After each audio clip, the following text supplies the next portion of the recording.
हम देखेंगे कि ट्रांजैक्शन क्या होती है। A transaction is a unit of program that accesses and possibly updates various data items. इसका मतलब ट्रांजैक्शन कुछ नहीं है, एक प्रोग्राम है जो कि डेटा आइटम्स को रीड करेगा एंड उन्हें अपडेट करेगा। अपडेट यानी कि राइट ऑपरेशन परफॉर्म करेगा। लेट्स से हम एक एग्जांपल देखते हैं। We have this transaction read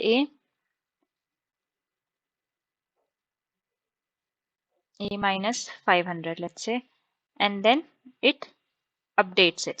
यहाँ पे क्या हुआ, इसने पहले रीड ऑपरेशन परफॉर्म किया, जो a की वैल्यू होगी उसको इसने रीड किया, देन इसने a की वैल्यू को a minus 500 किया।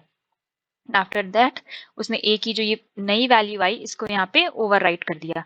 तो इसको हम बोलेंगे एक ट्रांजैक्शन। अब जब भी कोई ट्रांजैक्शन परफॉर्म होता है तो हमारा मेन फोकस होता है कि इंटीग्रिटी ऑफ डेटा मेंटेन रहे।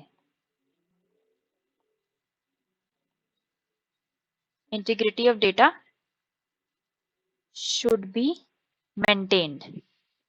जो हमारा डेटाबेस मैनेजमेंट सिस्टम है वो ये कोशिश करता है कि इंटीग्रिटी ऑफ डेटा जो है मेंटेन रहे। इसके लिए 4 प्रॉपर्टीज होती हैं वो फॉलो होनी चाहिए। वो 4 कौन कौन सी प्रॉपर्टीज हैं? Acid properties A, C, I and D।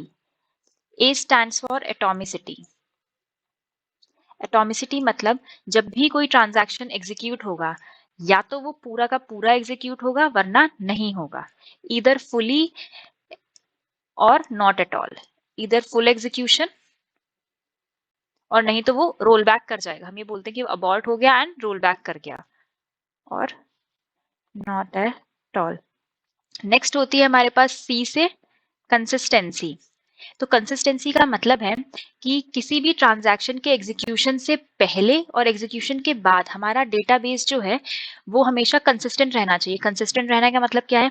Let's say हमारे पास एक केस है जिसमें हमने ए की वैल्यू हमारे पास 5000 है इनिशियली एंड बी की value let's say we have 2000। तो इस टाइम पे हमारे डेटाबेस में टोटल अमाउंट कितना प्रेजेंट है? Let's say 7000। इन दोनों को ऐड करेंगे वही टोटल अमाउंट होगा, तो 7000।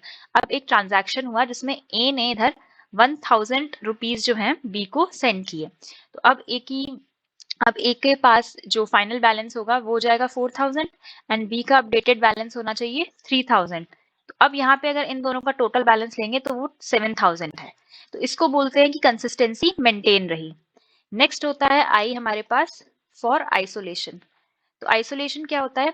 हमारे पूरे सिस्टम में सिर्फ एक ट्रांजैक्शन एग्जीक्यूट हो रही हो ऐसा नहीं होता है। मल्टीपल ट्रांजैक्शंस साइमल्टेनियसली या पैरेलली बोल सकते हैं एग्जीक्यूट हो रही होती हैं।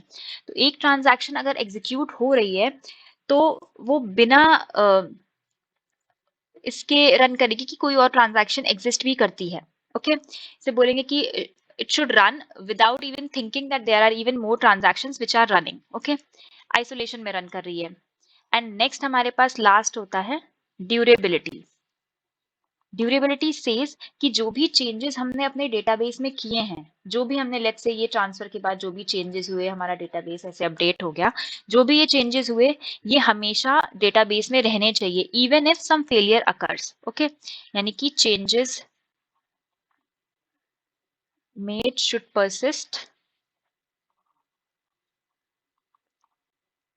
even if system failure occurs। okay, consistency का क्या है?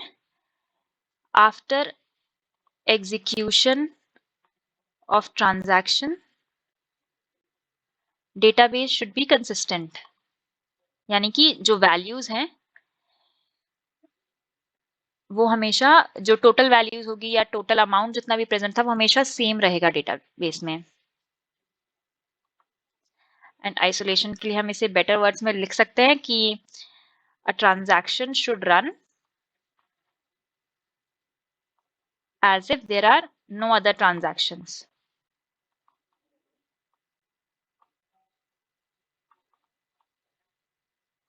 अब इन सब प्रॉपर्टीज का ध्यान कौन रखता है? तो let's say atomicity and durability के लिए we have recovery management system.